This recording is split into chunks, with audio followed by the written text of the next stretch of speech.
Okay, West Chelmsford deserved a whole chapter for itself, and I was fortunate enough to come on two different collections of photos late in the game, and I was very surprised.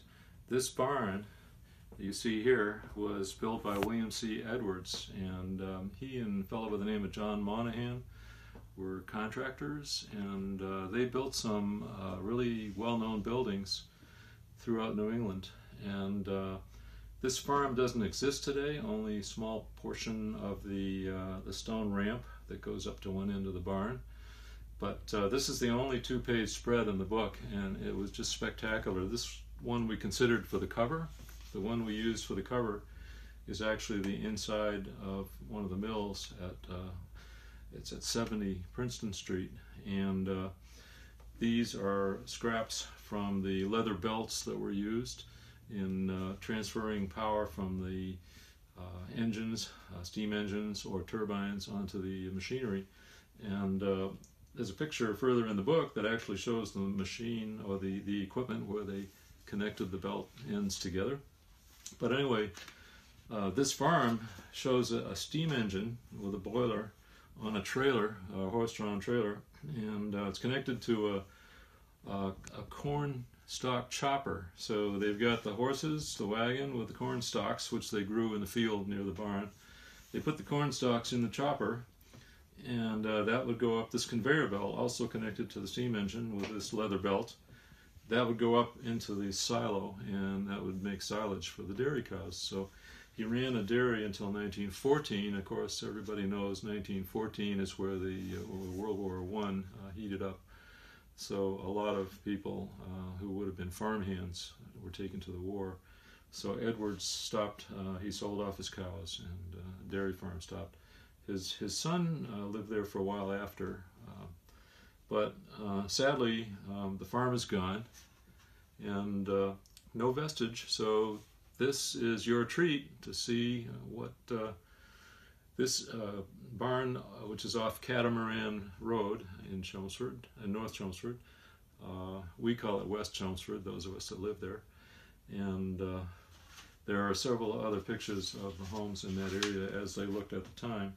This is another picture of the barn. This is a picture of some of the cows at the dairy farm, and this is the pond. The building still exists next to the pond, and the dairy farm, you can see the barn building right there.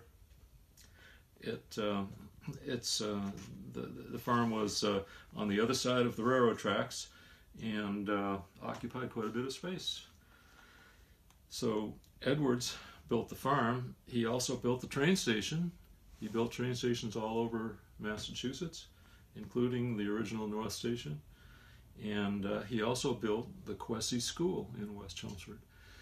And during my research, I discovered, much to my surprise, he also built the Adams Library in Chelmsford Center, 1895, and he built the Fletcher Library in Westford.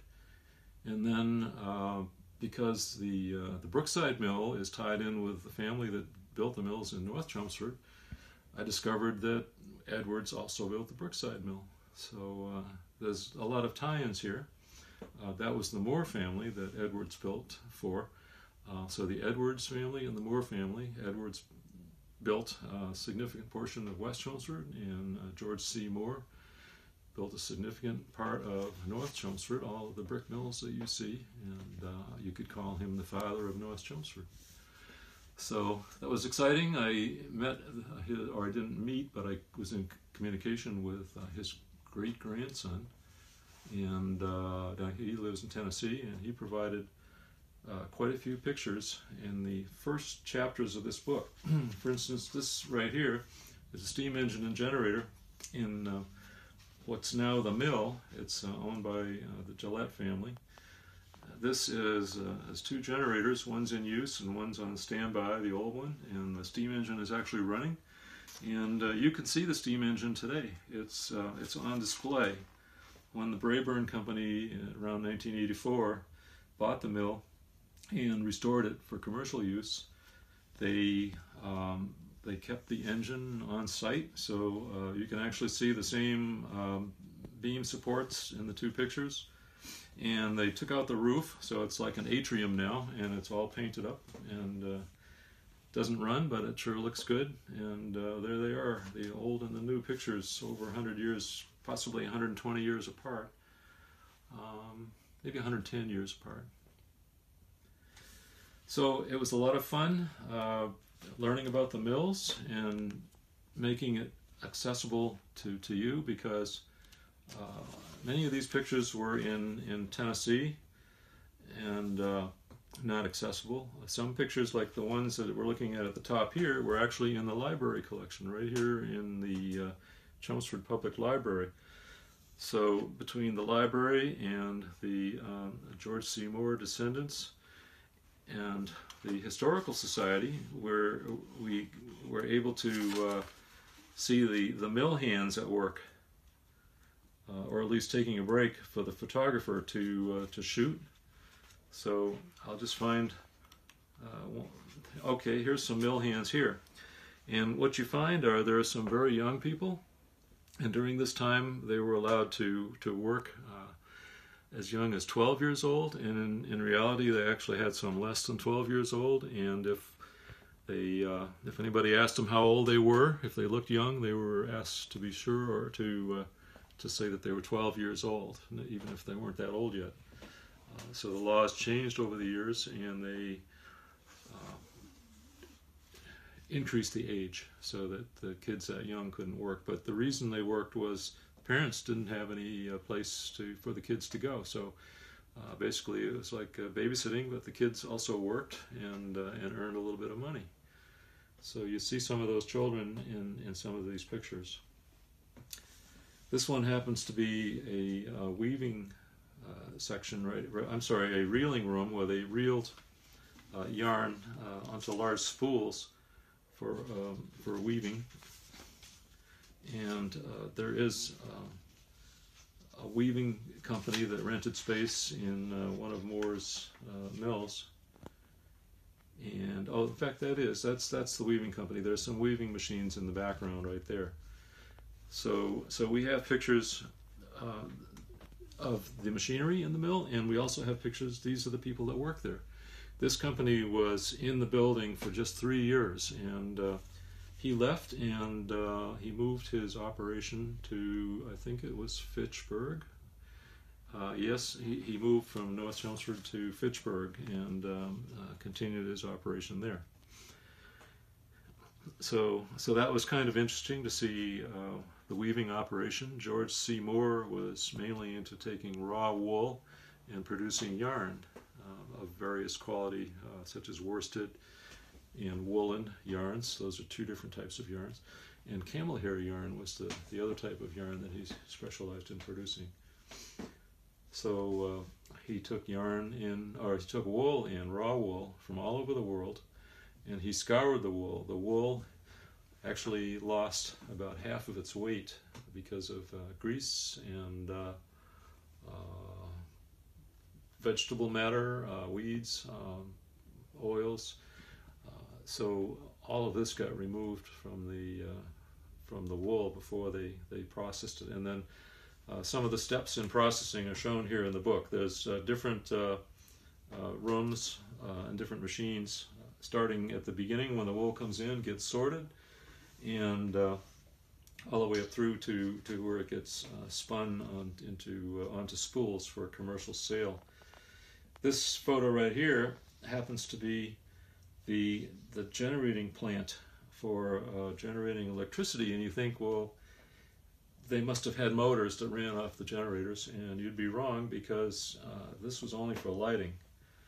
The machinery all ran off a much bigger steam engine that we have pictures of in the book also, and that steam engine had 1,200 horsepower, and it ran the whole mill too, through belts and line shafts. So this generator here ran just the electric lights so they could run into the evening during the winter months or early in the morning. And that's why I'm excited for you to see this book. There's just so much to learn about many different aspects of the mills in the beginning and the people that built the mill. This is George Seymour. You could call him the father of North Chelmsford. and this is at his desk. Just a funny little story. His great-grandson owns that desk, and some of the items that are in this picture he has. So I sent him a copy of this picture, which he didn't have, and we had here at the Historic Society. And so he emailed back and said, now I know where to put the things on the desk. There's a telephone there and some wool samples, and it's a very nice, clear picture of his, I think it's actually his great-great-grandfather, GG grandfather, George Seymour. One part of the excitement, too, is finding the photographer that took the pictures that were in the Moore family collection and in the library collection. They had a collection called the Royal Shawcross Collection. This fellow right here, named Simon Toll, he was actually related to George Seymour. This was his wife's uncle. And he lived in and around North Chelmsford, also lived on Merriam Street in Lowell, and had a photo studio with his brother-in-law. And he's responsible for the majority of the pictures in this book, whether he's credited or not. The Historic Society pictures, the Moore family pictures, and I believe the Richard T. Davis pictures, and possibly some of the Edwards pictures, although I never was able to establish that connection. Some of those were taken at the time that he was active in town. He died in 1910. He was also the official photographer for the Chelmsford 250 celebration in 1905. In the book that we have, he's the man that produced those nice clear pictures of the town hall and the tent with dinner and a few others. So that's the book, and I think you're going to enjoy it. And it complements the other book, Chelmsford Revisited. This book was Chelmsford Center mainly, the center, the common, Acton Road, High Street, other streets in town, and several subjects related to the center. And it was evident in doing that there were more than enough pictures to do another book on North and West Chelmsford that didn't really receive too much attention in the 1998 book called Chelmsford.